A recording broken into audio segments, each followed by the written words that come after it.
Malaking binulgar netong Gilas Pilipinas team manager 2 araw matapos tong kanilang muling paglapag sa bansa after ng successful na run ng Gilas dito sa Asian Games.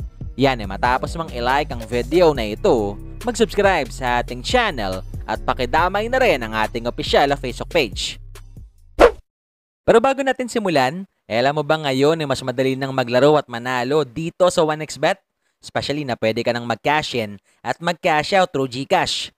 Kaya naman i-click lamang etong link na nasa comment section ng ating video at gamitin ang promo code na BGS2 upang makasali.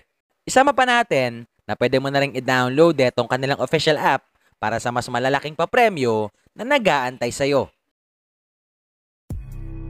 Last Sunday nga mga bulero, talagang naging laman ng usap-usapan etong muling paglapag ng Gilas dito sa ating bansa after ng kanilang run sa naganap na Asian Games. Especially na matapos ang 6 na dekada, sa wakas ay nagawa na rin ng Pilipinas na makapag-uwi ng gintong medalya sa basketball.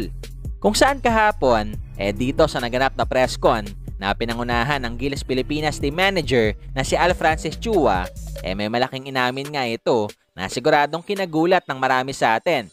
Sabi ko sa inyo, ulitin ko, yung 12 players na yon, actually 16, yung 4 pa na nawala, no? Tinawagan ko yan isa-isa dahil we need to practice right away because we got 12 days, right?